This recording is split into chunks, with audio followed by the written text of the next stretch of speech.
Live from Israel, it's Politically Incorrect with Steve and John. Hi, good evening. Okay, I was going to say welcome, everybody. Steve, say hello to everybody. Hello, Let's try it everybody. again. Hello, Okay. everybody. Today happens to be June 30th, 2020. So you know what tomorrow is, Steve? No, what's tomorrow? July 1st.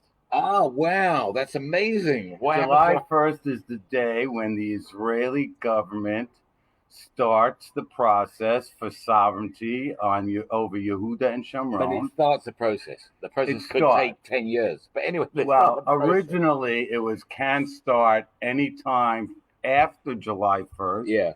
But July 1st was the day that they were going to usher it in and ratify that we are starting the sovereignty process, at least. But you're calling it sovereignty. Shouldn't you call it annexation? Come on. Do I have to give you a history lesson? No, I'm kidding. I'm trying to wind you up. Everybody knows what that is. The sovereignty is really the term, not annexation. Israel is not annexing anything. Well, can I say something at this point? That's just something important. Please do. There's a woman called Brooke Goldstein. Do you know her? Is it one of your friends again? She's one of our friends. One of our friends. She's a human rights lawyer in America. She's a brilliant pro-Zionist, pro-Israeli supporter. And she says, which is great, she says, why call it sovereignty? Why call it annexation? It's reunification. Oh, that's what we're talking about. Reunification. We're now getting back to our culture. Where did you find that information? I found it in the. Where do you think I found it? The Jerusalem Post. No, you did. I did actually, as it happens. But she is great. She really. Brooke Goldstein. Thank you. Go on, carry on. I don't remember where I was. Oh, all right. So let's see, ladies and gentlemen, will it happen tomorrow? Let's be real. No way.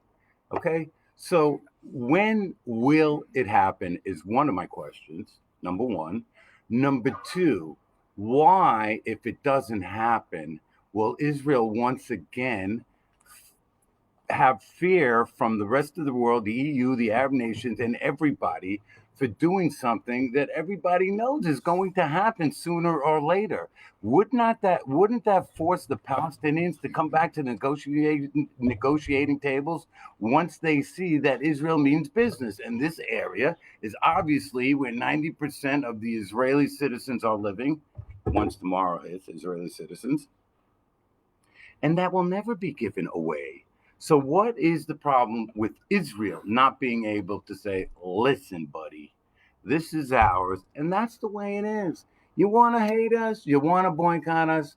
We've been there before. Yeah, but unfortunately, this reunification or sovereignty, call it what you want, is a tool. It's a tool that's going to be used by Bibi. It's going to be used by Gantz. It's going to be used by all the political parties in Israel. It's being used by Trump.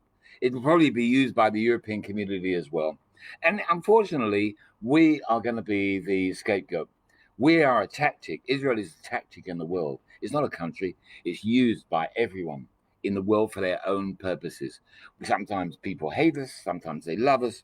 But it's not politically correct to love Israel. So that's why we are talking about love, because we are politically incorrect in this program. But all right, so can I politically incorrectly what? Interrupt you? Yeah, go on. Listen, I really don't agree with you one iota.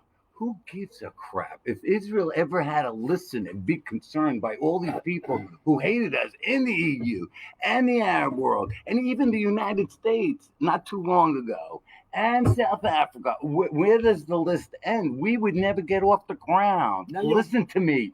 These people, it's bad enough that we have citizens in the state of Israel that live on our southern border, which now really reaches up to at least Ashdod on a regular basis, and rockets are coming at them. Okay, they're not getting hit. The trauma to little children who hear and run into shelters, okay? We're not doing anything there either, okay? Let's do what's right for a change for the Israeli people. I'm just saying, we must stand for what is right for Israeli citizens who were put in these neighborhoods by the Labor Party, by the peace-loving Shimon Peres. It was his plan, most of these settlements, okay? Now you just want to throw them away. Have we not learned any lessons from Yamit or from the Gaza Strip? I'm sorry to say it, John, but I think it's a very naive approach. You're right. You're 100% right. I agree with you 100%. But let's look at the reality of the situation. Unfortunately, it's not gonna happen the way you want it to happen How do you know there's how do you know how I want it to happen? you want it to happen like I want it to happen, right? No, Straight how? away. How? But let's have 3 states in the area. Listen to me. No, not at all. 3, yeah, of course. There's got to be 2 Jordan? Palestinian states. No. No. There's No, Gaza, listen, which is listen. one state. Listen. There's Yehuda Shomron, which is another state. And there's Israel. That's what's going to happen. What else? What else do you see about the Palestinians? How are they going to live in a state? Who the hell cares? Jordan is their state anyway. Number one, let's not be foolish. 50% of Jordan is for the Palestinians. But before we get to that point, I don't want people to say I'm some radical, crazy man from New York who was running with Kahana who knows when. I'm old enough, but barely, okay? Anyway, so let me tell you something. Don't be shy. You broke my thought. You broke my train of thought. I was so there. Look, listen. What's going to happen? No, listen to me. These people belong where they are. They deserve to have all the rights as Israeli citizens. Okay? The European Union is a facade of a nation. It is a USSR rerun. Okay? The European Union is going to split up into lots of pieces like the USSR did. Do you not see this coming?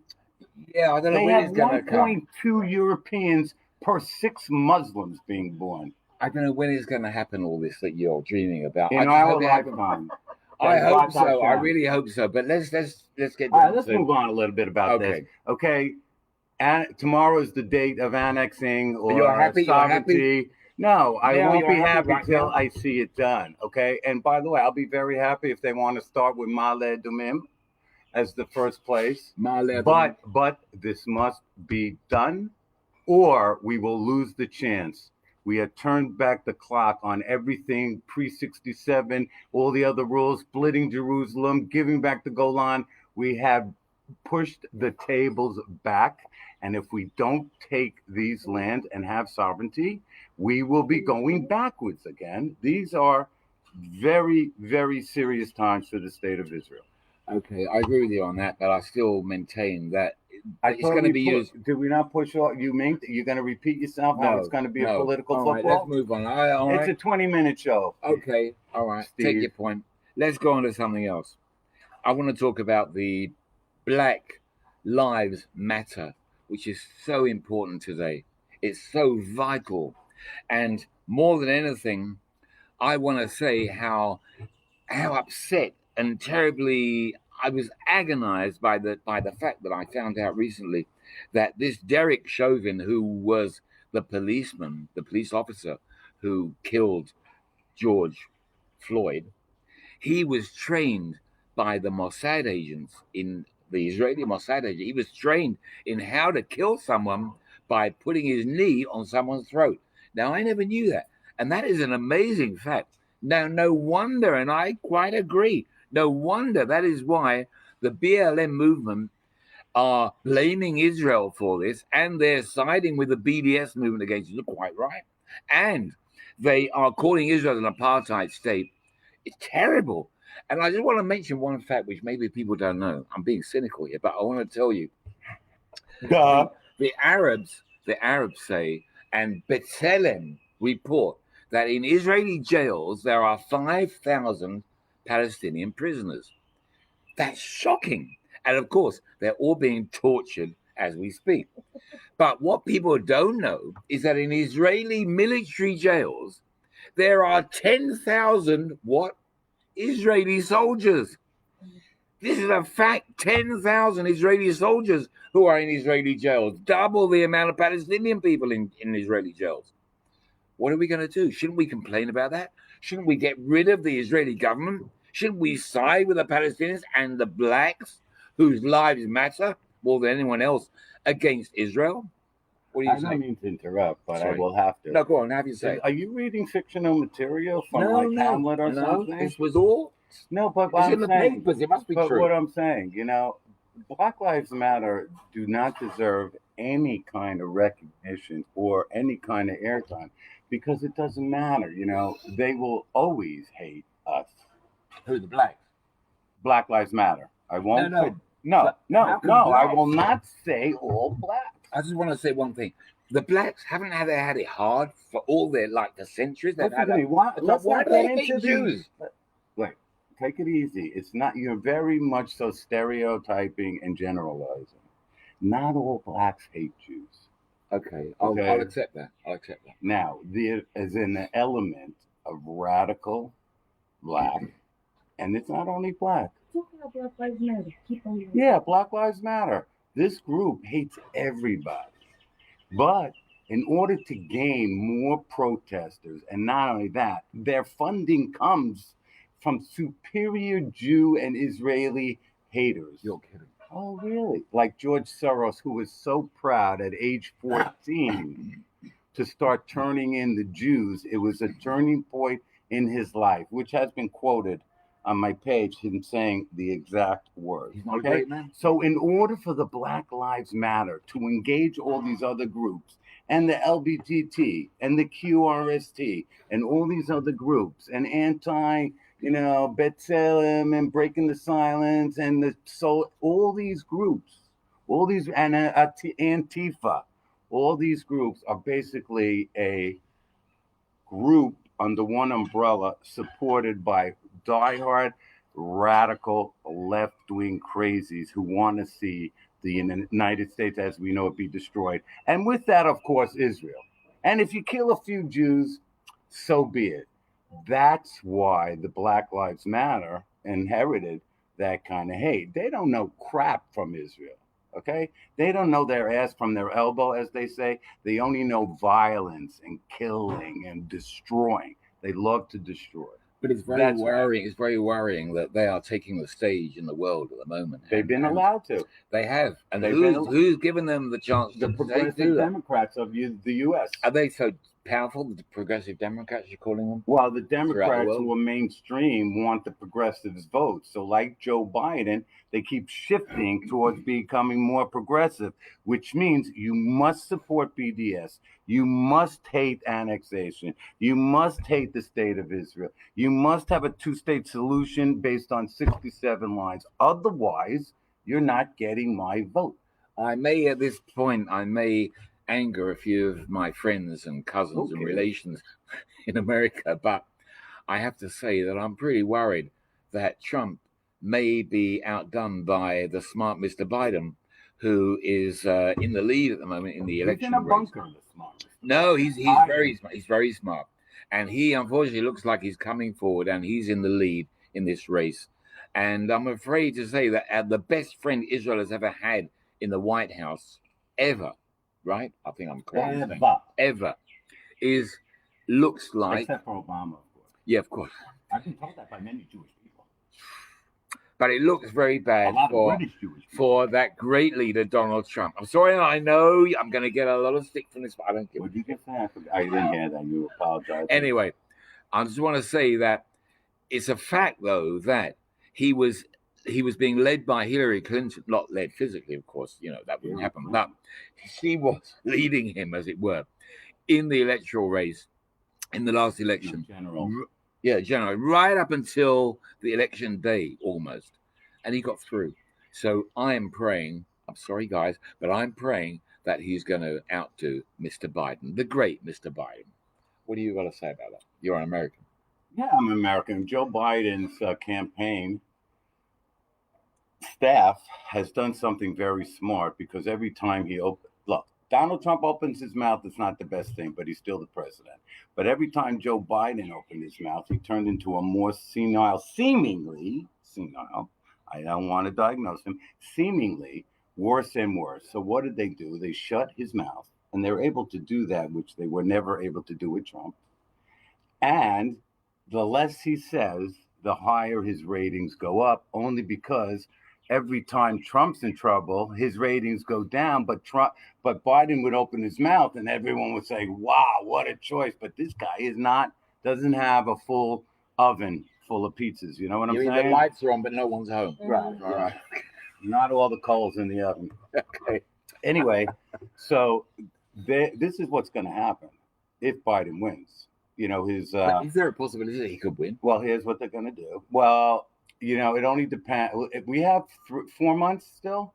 It depends what happens with the country right now, with the virus, with the economy, with what's going on overseas. Can you really see? Do you think it's no? a strange? I don't believe it. I don't believe it. I think this is another way the media has manipulated even the polls. By the way, I'm a registered Republican since I'm 18, and I'm a Likud member in Israel. I've never, ever been called for a poll. How is that? Who do they call? And by the way, now are they calling home numbers? I don't think they in exist. The polls? I think they're fictitious. Who's calling them? They don't exist. None of them are right. Is it more weird that Joe Biden will be the next president of America? Is that weirder than Trump being the president now? I mean, you know, it depends. Where do we stand on that? Well, it depends who you ask. If you ask a Democrat, liberal, progressive, or just liberal Democrat, they would say, no, there's no shock. Joe Biden's been in Washington for 37 years. He comes from a great, huge state of Delaware that when you sneeze on the highway, you went through Delaware, okay? But he's been there forever, okay? And so he knows how it works. He's been in there, and he's also a friend of Israel's. Is it possible Menachem Begin had to tell Joe Biden, the friend of Israel, we are not a banana state, and my knees will not shake from your threats. Take that, everybody. Menachem Begin, even the leftists of the Jews like Menachem Begin. So that was Joe Biden's words to him. Okay, go ahead. Is it? Sorry, screw me. Is it fair to say that a lot of Republicans don't actually like Trump? They think he is senile. They think he's all things that a president shouldn't be, but they think he's the best thing that America. No, he's anti-establishment, and they don't like their boat being shaken. Because as much as you can talk about the Democrats and the lack of getting anything done in Washington and all their lies and everything else, the Republicans aren't much more competent than the Democrats, okay? So they don't like the fact that their good old boys club is being rocked by a guy like Donald Trump. As you know, leading up to the primaries last time, there were many Republicans who were not supporting him. Only till the end, when he kind of knocked everybody out, that they came to support him. But they did. They all rallied. Well, what are you going to do? Support Hillary Clinton? Okay, they have careers to continue. Okay. All right. Have we spoken about this enough, or you want to keep talking about this? No. Come on, let's go on. So let's talk about the unity government. Oh, there's a unity government here? Yes, there's a unity government that was finally on the third election was put together so that we sort of have two prime ministers, one in waiting, who's now defense minister, Mr. Benny Gantz, and one who's currently prime minister, who will be, I don't know what, in a year and a half, if they get that far. They don't make people lords here, do they? Only if you're a rabbi. Okay. Rabbi, you become lorded. Okay, I think he's going to become sainted too, Lord Saint Rabbi. That would be the coup d'etat. Okay, so anyway, so there's a unity government. Okay, so now let's talk from the left. You got Gantz, Nick Soren, who's the Histadrut Labor Federation ex-president, who's now the justice minister. What are you shaking head? He's not a leftist. Nick Soren. Oh, Nick Soren, whatever. Okay, you know, the bald guy with the folded collars like Ben Gurion, because he's a socialist. Okay, and they have then they have Ashkenazi, who's the defense minister, right?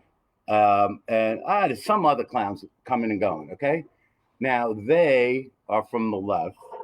And then you have on the other side Bibi and Yuli and Katz and Galat. It doesn't matter who they are.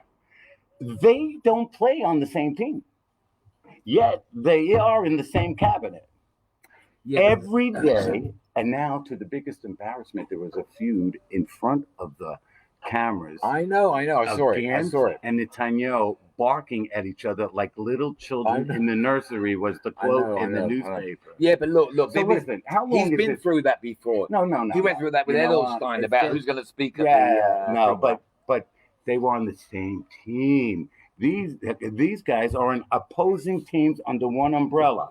Okay, these teams are under one umbrella. So if the two teams don't get along, there's only one winner, and that's elections number 4. And I say, stop wasting I your think they're time. inevitable. They're inevitable. I agree with you. Gantz will never Is that what you're become trying to say? No, I'm getting your opinion, but I don't think Oh, it you don't can think they're happen. inevitable? How can they do anything? So what? No, what's going to happen? They don't agree on the budget situation. Thank you. They don't agree on the sovereignty bill. They don't agree on a lot of There's things. going to be a fourth election. Is that what you're trying to say? I would say within a year. I'm inclined to agree. I'm inclined to agree with you on that. I really do. If you looked at the latest polls, Blue and White, as you talk about polls, Blue and White came up with 9 seats this time. Yeah, I know. But they could get talk 2 ministers per seat. But they talk as though they're the majority. Two ministers. The Likud will give them 2 ministers per seat. But Bibi gave away so much. He gave them It's everything. irrelevant at this point. Okay, we're reaching a somewhat time limit. I think this is a good time and a very important time for us to reach out to our friends because we are growing in fandom. Is that fan is short? Who are you talking? Who's we? Steve and John. Oh, we're growing. Flow. How are you politically incorrect? Our numbers are going up.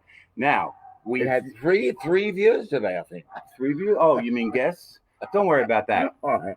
So here's what I want to kidding. suggest. Here's what I want to suggest. Go on.